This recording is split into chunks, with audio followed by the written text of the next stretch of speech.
over the last decade, the financial services industry has made about $5 billion worth of political contributions in the United States. It's kind of a lot of money. That doesn't bother you? No. Martin Feldstein is a professor at Harvard and one of the world's most prominent economists. As President Reagan's chief economic advisor, he was a major architect of deregulation. And from 1988 until 2009, he was on the board of directors of both AIG and AIG Financial Products, which paid him millions of dollars. You have any regrets about having been on AIG's board? I have no comments. No, I have no regrets about being on AIG's board. None? That I can say, absolutely not. Absolutely not. Okay. You have any regrets about AIG's decisions? I cannot say anything more about AIG. I've taught at Northwestern and Chicago, Harvard, and Columbia. Glenn Hubbard is the dean of Columbia Business School and was the chairman of the Council of Economic Advisors under George W. Bush. Do you think the financial services industry has too much political power in the United States? I don't think so, no. You certainly wouldn't get that impression by the drubbing that they regularly get in Washington. Many prominent academics quietly make fortunes while helping the financial industry shape public debate and government policy. The Analysis Group, Charles River Associates, Compass Lexicon, and the Law and Economics Consulting Group manage a multi-billion-dollar industry that provides academic experts for hire. Two bankers who used these services were Ralph Ciaffi and Matthew Tannen, Bear Stearns hedge fund managers prosecuted for securities fraud. After hiring the Analysis Group, both were acquitted. Glenn Hubbard was paid $100,000 to testify in their defense. Do you think that the economics discipline has a conflict of interest problem? I'm not sure I know what you mean. Do you think that a significant fraction of the economics discipline, number of economists, have financial conflicts of interest that in some way might call into question or color? Oh, I see what you're saying. I doubt it. Most academic economists, aren't wealthy business people. Hubbard makes $250,000 a year as a board member of MetLife and was formerly on the board of Capmark, a major commercial mortgage lender during the bubble, which went bankrupt in 2009. He has also advised Nomura Securities, KKR Financial Corporation, and many other financial firms. Laura Tyson, who declined to be interviewed for this film, is a professor at the University of California, Berkeley. She was the chair of the Council of Economic Advisors and then director of the National Economic Council in the Clinton administration. Shortly after leaving government, she joined the board of Morgan Stanley, which pays her $350,000 a year. Ruth Simmons, the president of Brown University, makes over $300,000 a year on the board of Goldman Sachs. Larry Summers, who as Treasury Secretary played a critical role in the deregulation of derivatives, became president of Harvard in 2001. While at Harvard, he made millions consulting to hedge funds and millions more in speaking fees, much of it from investment banks. According to his federal disclosure report, Summers' net worth is between $16.5 million and $39.5 million. Frederick Mishkin, who returned to Columbia Business School after leaving the Federal Reserve, reported on his federal disclosure report that his net worth was between $6 million and $17 million.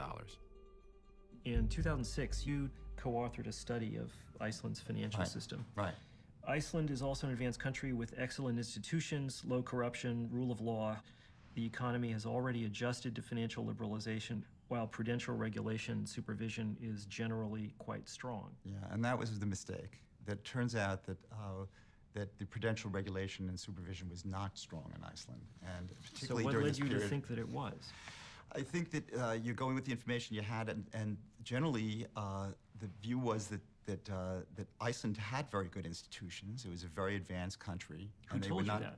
What kind of research did you do? You talk to people. You have faith in the central bank, which actually did fall down on the job.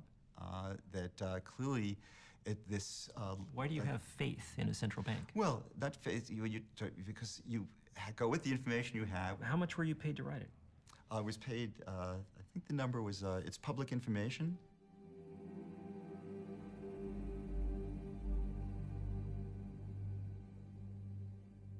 On your CV, the title of this report has been changed from Financial Stability in Iceland to Financial Instability in Iceland.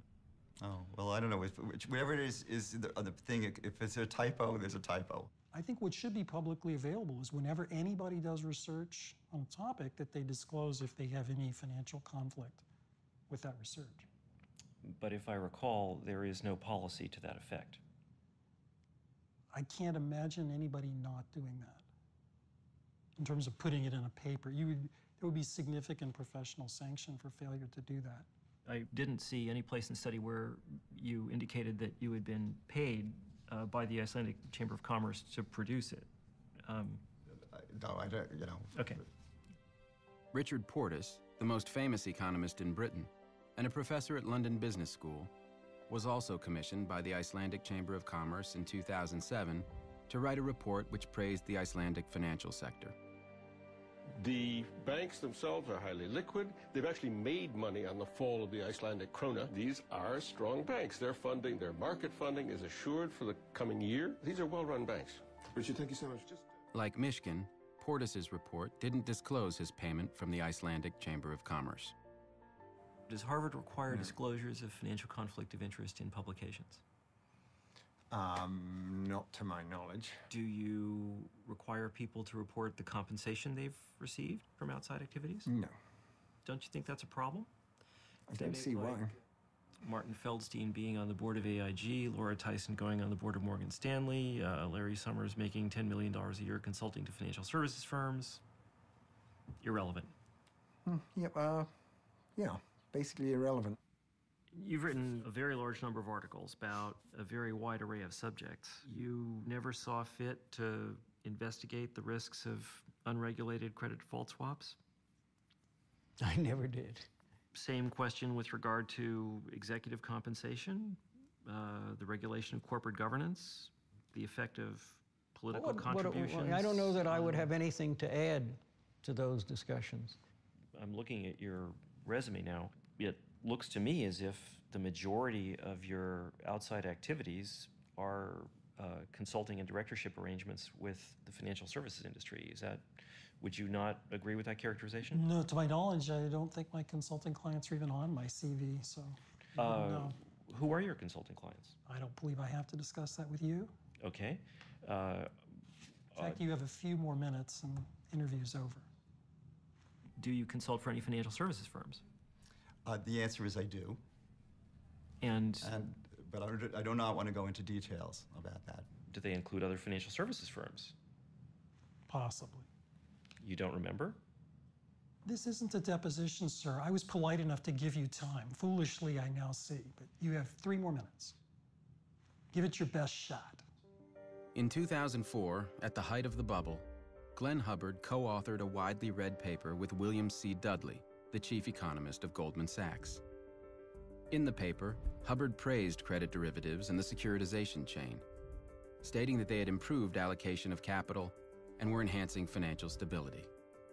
He cited reduced volatility in the economy and stated that recessions had become less frequent and milder. Credit derivatives were protecting banks against losses and helping to distribute risk. A medical researcher writes an article saying, to treat this disease, you should prescribe this drug.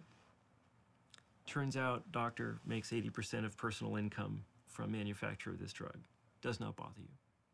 I think it's certainly important to disclose